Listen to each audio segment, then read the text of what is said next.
Welcome back to Global War in 1939. We are moving on to Japan's second turn of the game.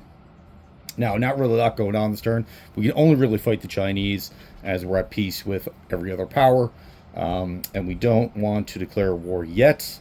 So, just to reiterate the difference between the Pacific on this rule set versus the previous playthrough, or the previous two, is that the British Commonwealth can't declare war on Japan until turn 4. Um, Under the previous set, it was turn 3. They bumped it up to turn 4, which is kind of good for the Japanese, gives them a little more breathing room. That one extra turn can really set them up, especially going after the Dutch islands. And so they're not as rushed, right? And if you decide to go all in on China, it gives you that one extra turn to do that as well, if you so choose. All right, so for our purchases, we do have 49 to spend. So what we're opting with is another medium factory. This will help us with our production in mainland China, and then we're not relying on our production at home, ferrying them across using transports, freeing them up to do other things. We're going to start our tech. We didn't do tech last turn, which is fine. But what we're going down, we don't really require or have the need for the one turn advantage over the Allies. We're opting for, unlike the European Axis, they're going for war bonds. The Japanese are going to go with radar for their war vessels. So basically, on defense only, on the opening round only, all of our warships will get a +2, which is pretty crazy actually. So the destroyers will essentially act as cruisers. Cruisers will act as battleships. Our armados will hit on 11s. It'll get pretty make the Americans think twice. That's the intent of that. So we're on stage 1 of that. 2 more turns, and then we'll have that complete. And then we'll probably, by the time we have that done, we'll be at war with other nations. So we have to start that now. So that costs $3. Heavy artillery, 2 regular artillery, another transport, an airborne, 2 special naval landing force infantry, and then our allies producing 1 infantry for free for us. Okay, so for our actual turns, 3 battles to declare. 1's just a walk-in. So that's going to be in Hunan. We're going to take our cavalry unit, which can blitz, jump into Hunan, back up into Shantung, keep him safe. Now, obviously, that territory is getting recaptured. It's just a $1 bump for 1 turn, basically. Now, for the other 2 battles, going to be these 2 Communist China into Chahar and Seshi. So for Seshi, we're going to take a guy from Shantung and 2 fighters, 1 tactical, 1 fighter. Going to join them. And then for Chahar, we're going to take a guy from Deling and, again, 2 fighters. Pretty simple battles. That's all we're doing there. Recapture those territories and knock the Communist Chinese back slightly. Now, of course, they're going to be counters. That's why we're only going in with 1 infantry. I don't want to lose an entire group of soldiers over a $1 territory. All right, so let's do these battles right quick. Get into the non-combat. And the non-combat's really going to set us up for next turn. All right, fighters at 7. 3-9. So this is the battle for Chahar.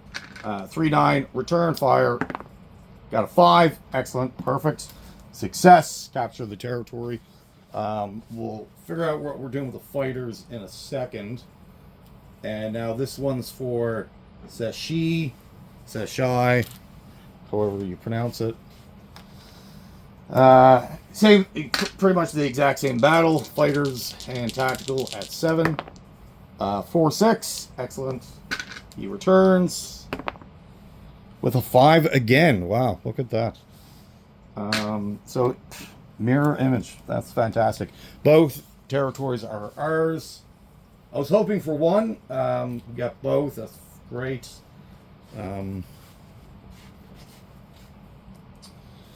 Okay, so that's it for that. Now these fighters Got an air base, so range of 5. 1, 2, 3. We'll put the 2 fighters in Peking. They only have range of 2 left, so land them there to keep them safe. The other 2 moved up 2. They can go back to Shanghai. No problem. And then... Alright, so that's all that taken care of. What else are we doing? What are we doing? Indeed. Okay, well, this sub is going to go in the 95. We're going to take 1 transport from 124, range of 3, 1, 2, 3, down to 94. We don't have fear again getting attacked. This fighter down in Shanghai, a veteran fighter, he's going to go into Siam. The bomber is going to go into Siam. So with that bomber there, especially with the base, so we really don't need that bomber there yet. But with that base, then we're able to strike out into Borneo, Sumatra, a couple of these islands, with such that long range, it'll deter his transports from entering the Dutch island sea zones. That's the idea. That's the intent, anyways. We'll see if that works out.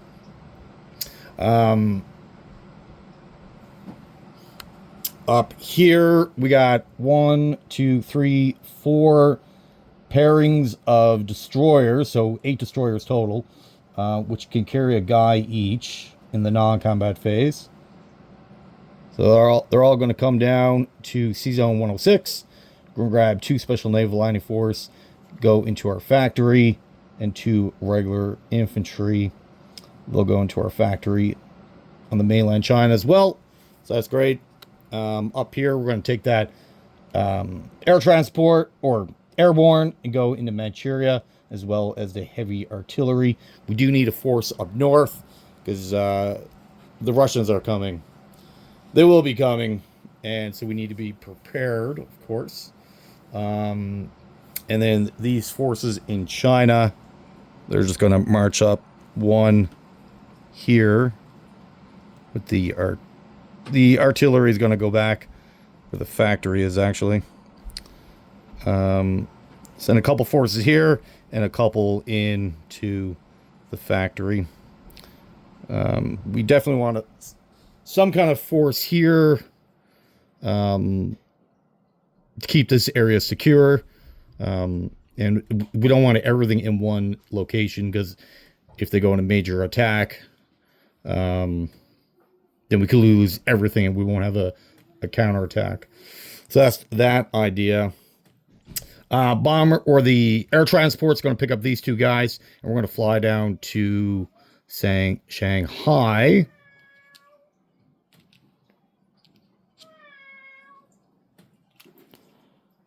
So these air transports only got a range of 5, so the flight path for both of them is essentially going to be 1, 2, 3, 4, 5. 1, 2, 3, 4, 5. So they got both these guys landing here now. Now I think they still need a little bit of help, and we had an extra fighter that we didn't use, and he's going to fly down as well, veteran fighter. Now, if they want to target those planes, which I hope they don't, but if they did, they can only get 4 units in there. And we got 3 infantry and a fighter. So,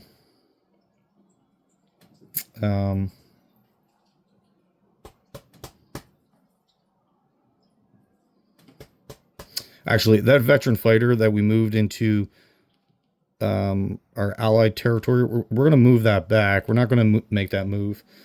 So that's 2 fighters, 3 infantry. I don't think they'll be attacking. We'll see, though.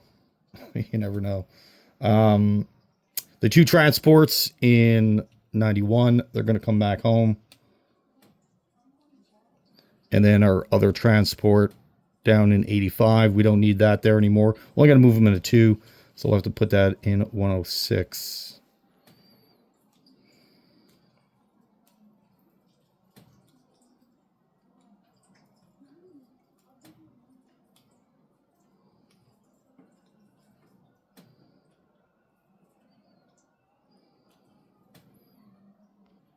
All right, so I think that should be fine.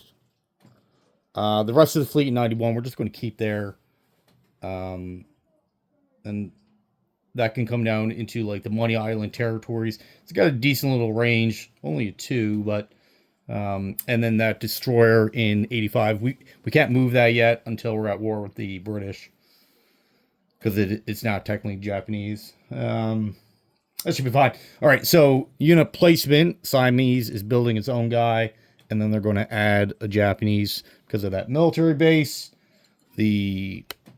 And everything else will essentially come up here. The transport, heavy artillery in that production facility, the airborne, and then another artillery. The 2 Special Naval Landing Force will go into Tokyo. And the artillery will also go in Tokyo. The factory will go into Peking, as that's the only legal spot we can actually... Well, you could put it in Korea, I guess, but it'll be too far away.